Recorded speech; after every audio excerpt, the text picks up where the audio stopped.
This is the unbelievable story of how Emma Chamberlain went from zero to building a $1 million empire. Emma started YouTube in her bedroom with no money, no connections, and zero industry support. She didn't get rich by being the best YouTuber. She got rich by breaking every YouTube rule. Based on insights from the richest, celebrity net worth, and wealthy gorilla, we uncover how she transformed internet fame into a lasting empire. Watch until the end to uncover the actual strategy behind her wealth. Emma didn't start as a celebrity.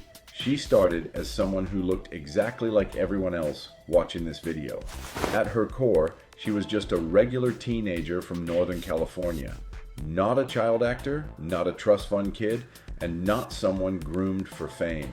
She went to public school, struggled with anxiety, and filmed videos alone in her bedroom with basic equipment. There was no elite background, no family connections in entertainment, and no secret shortcut into the industry. What people saw on screen was genuinely who she was offline, and that honesty became her biggest strength. When she decided to take YouTube seriously, she made a risky move most people wouldn't dare to make. She moved to Los Angeles alone, still a teenager, with no safety net and no guarantee it would work. There was no management team pushing her forward, no industry backing opening doors, and no major brand deals waiting for her arrival. She was just uploading videos, editing them herself, and hoping someone would care. What made her different was extreme relatability. She didn't try to look perfect, sound polished, or act like an influencer. She left in awkward pauses, self-doubt, messy thoughts, and everyday boredom. Watching her felt less like consuming content and more like hanging out with a friend who didn't pretend to have life figured out. Millions of people saw themselves in her, and that connection turned casual viewers into a loyal audience. Emma's journey didn't begin with viral fame or flashy production. It began at zero, in the least glamorous way possible. She filmed almost everything in her bedroom, using whatever space she had, with plain walls, bad lighting, and no set design. There was no studio, no aesthetic backdrop, and definitely no professional gear. Her camera was basic, her audio was imperfect, and most of her early videos looked nothing like the polished content dominating YouTube at the time. But she showed up anyway. She edited every video herself. Late nights, endless cuts, trial and error, learning as she went with no formal training. The edits weren't clean or cinematic, and that was the point. Jump cuts, awkward zooms, and chaotic pacing became part of her style. Not because it was strategic at first, but because it was honest and fast. She wasn't trying to impress, she was trying to be real. She also posted constantly. While others waited for perfection, she uploaded again and again, letting volume do what polish couldn't. Each upload was another chance to connect, another experiment, another step forward. That consistency slowly trained the algorithm and the audience to pay attention. Behind the scenes, it wasn't easy. She has been open about her mental health struggles, including anxiety and burnout, even in those early stages. Creating content while feeling overwhelmed, lonely, and uncertain took a real toll. There were no guarantees this effort would lead anywhere, just the pressure to keep going. What made Emma explode wasn't editing. It was something much deeper. It was her willingness to be unfiltered, uncomfortable, and imperfect in public. She turned vulnerability into connection, and connection into momentum. That raw honesty made people stay. Make sure to watch all the way through as we reveal what transformed her from a bedroom YouTuber into a cultural phenomenon.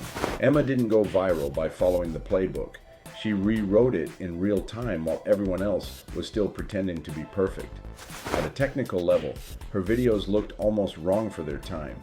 Heavy jump cuts, abrupt zooms, and moments that most creators would normally edit out stayed in. silence, rambling thoughts, awkward pauses. Nothing was smoothed over, but those jump cuts weren't just an editing style. They mirrored how real people think and talk. Fast, messy, and unfiltered. It felt human in a space that had become overly produced. She also talked to the camera like it was a close friend, not an audience. She wasn't presenting or performing a role. She vented, joked, complained, and narrated her day the same way someone would on a FaceTime call.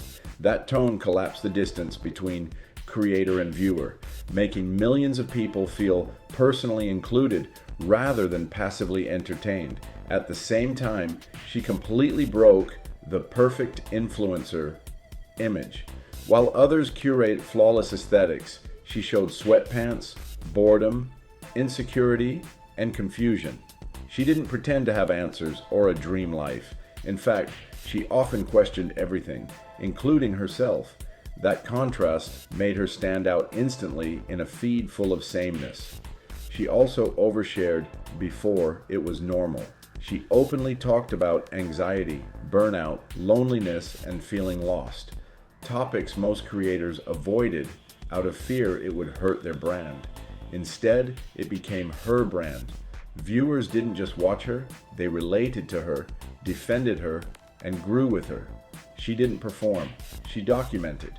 She filmed life as it happened, without a script or polish, turning everyday experiences into content people couldn't stop watching. Her viral formula wasn't about being louder or flashier, it was about being honest when honesty was rare. That authenticity didn't just attract views, it built trust, loyalty, and cultural relevance that most influencers never achieve. Emma's success didn't slow down gradually, it exploded all at once, and the weight of it hit just as fast. Her growth on YouTube was massive and sudden. Millions of subscribers, viral videos, brand deals, interviews, and non-stop attention arrived before she had time to process any of it. What once felt like documenting her life now came with expectations. Every upload had to perform. Every break felt risky. The platform that gave her freedom quickly turned into pressure. That pressure fed directly into anxiety. She has spoken openly about feeling overwhelmed, burned out, and mentally drained. Creating content on a rigid schedule while millions of people watched, judged, and demanded more took a serious toll. Instead of filming for fun, she was creating to survive the algorithm, and it wasn't sustainable. So she did something most creators are afraid to do. She stepped away from YouTube. She reduced her uploads dramatically, even as her audience worried and the internet speculated. From the outside, it looked like a dangerous move. In the creator economy, disappearing usually means fading away. Views drop, relevance dies, momentum vanishes. Most creators lose relevance here. Emma multiplied her wealth. Instead of chasing constant uploads, she pivoted. She protected her mental health, redefined her relationship with content, and shifted her focus toward long-term ownership. Fewer videos didn't mean less impact. It meant more intention. Her presence became rarer and therefore more valuable. By stepping back, Emma broke another unspoken rule, that creators must always be online to stay relevant. She proved that influence isn't about volume, it's about leverage. While others burned out trying to keep up, she built something sustainable. Her burnout wasn't the end of her story. It was the turning point, the moment she stopped chasing views and started building control over her time, her brand, and her future. And that decision changed everything. Keep watching because the part about how she really makes money is coming up next. Emma didn't become wealthy from views alone. She built an empire that works even when she doesn't upload. The biggest driver of her wealth is Chamberlain Coffee, the company she founded and still owns. Unlike merch or short-term product drops, this is a real consumer brand with repeat customers, retail partnerships, and long-term growth. It transformed her audience into buyers and turned internet attention into an asset she controls. This wasn't a side hustle, it became the foundation of her empire. On top of that, she leveraged fashion brand deals, but in a very different way than most influencers. Instead of constant sponsored posts, she chose fewer, higher value partnerships with major luxury brands. These deals weren't about quick cash. They were about positioning, credibility, and longevity. Being selective made her image more valuable, not less. Her podcast added another powerful income stream. With millions of listeners, it generates revenue through ads and platform deals while requiring far less production than YouTube. It allowed her to stay connected to her audience without the burnout of constant filming and editing. Most importantly, she focused on long-term partnerships, not one-off sponsorships. That shift changed everything. Long-term deals mean stability, higher payouts, and deeper brand alignment. Instead of chasing checks, she built relationships. This is where the real lesson lives. Ownership beats ads. YouTube ad revenue fluctuates. Algorithms change. Attention is rented, not owned. Emma recognized that early. She stopped renting attention. She started owning it. By converting influence into equity, brands, and platforms she controls, she built wealth that doesn't depend on virality. Her success isn't about posting more, it's about building systems that last. And that's why her income keeps growing. Even when she's offline, Emma doesn't get paid more because she posts more, she gets paid more because brands believe in her.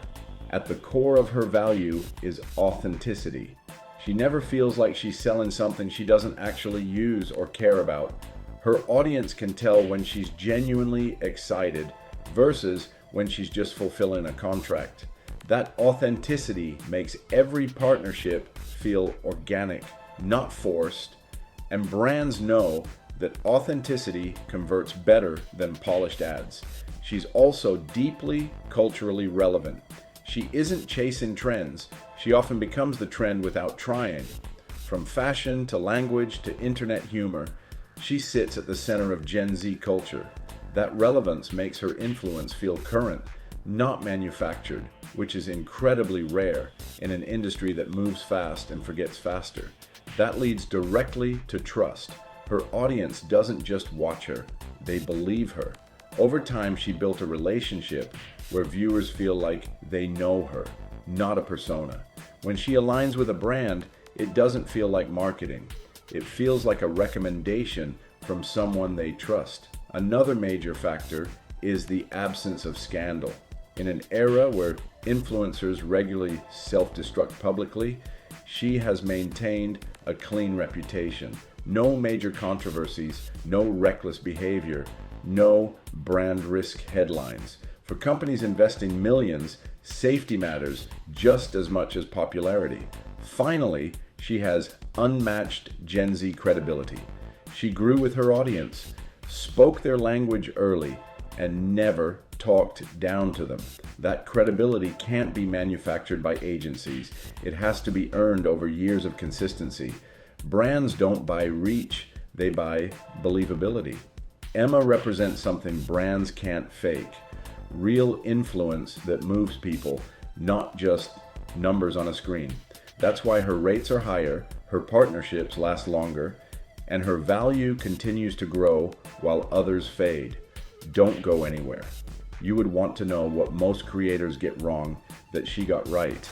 Emma's life today looks nothing like the bedroom where it all began, and every detail tells a story of leverage, not luck.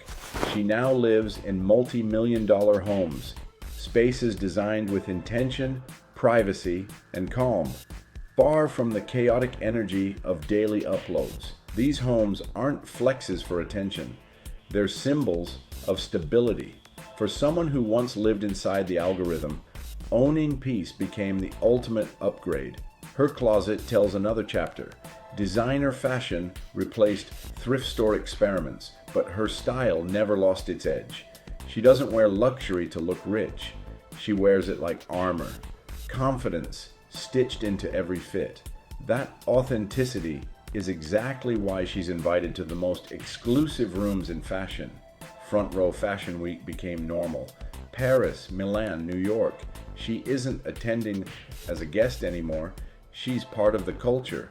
Cameras follow her, designers reference her, and fans watch her like a living mood board. It all culminated when she became a brand ambassador for Louis Vuitton, one of the most powerful fashion houses in the world. That partnership wasn't about clout, it was about alignment. Then there's the business side.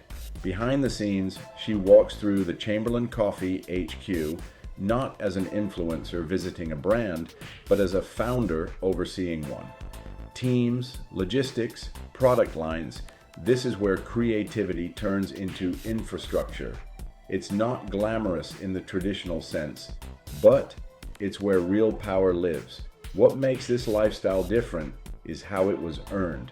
This lifestyle came after she quit chasing views. Emma didn't level up by uploading more or performing harder. She stepped back, built ownership, and let her influence work for her instead of consuming her. The luxury isn't the story, it's the result, and it proves that the real flex isn't being seen everywhere. It's having control over where you show up at all. What we reveal at the end about the real secret of her success might just surprise you. Most creators think success comes from constant posting and chasing trends, but Emma proved that's exactly the wrong approach. The first mistake many make is chasing the algorithm.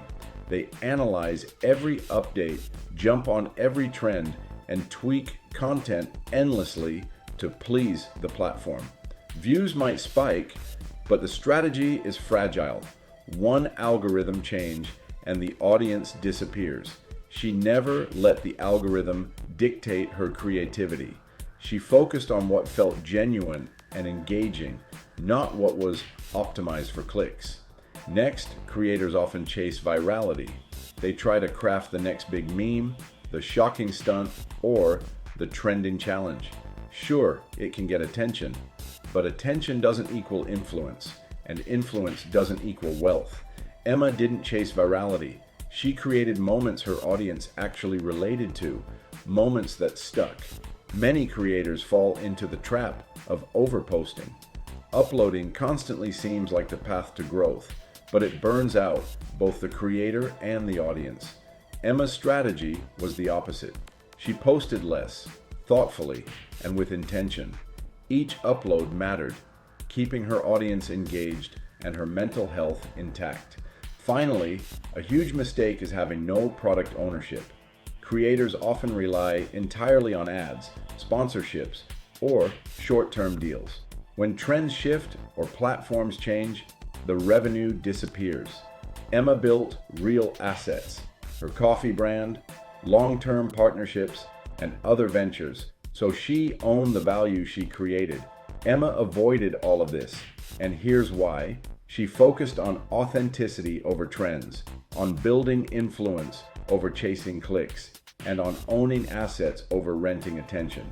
That combination protected her from burnout, made her brand sustainable, and allowed her wealth to grow while others struggled just to keep up. What most creators get wrong, she got right. Influence is nothing without control, and control is where real power and profit lives. We saved the most jaw-dropping part about her real secret for last.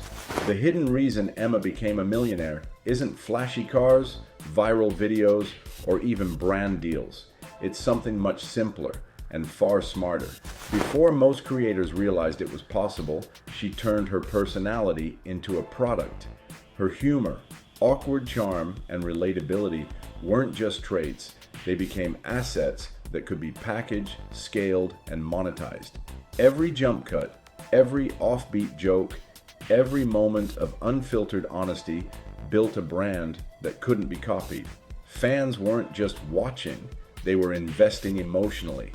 And she learned to turn that attention into tangible wealth. She didn't just influence people, she created products, experiences, and companies around who she was.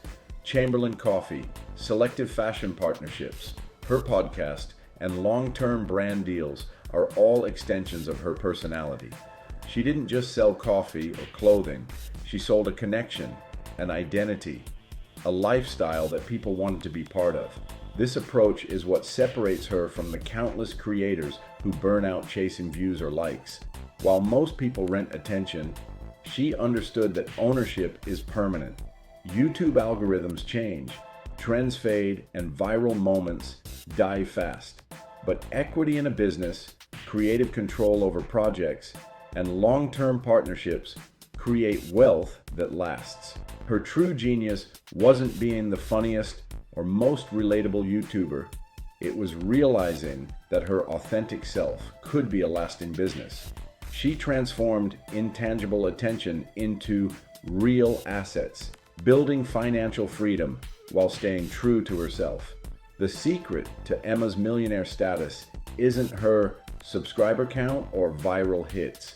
It's that she converted influence into ownership, proving that the smartest strategy in the digital age isn't just to be seen, but to own what people see.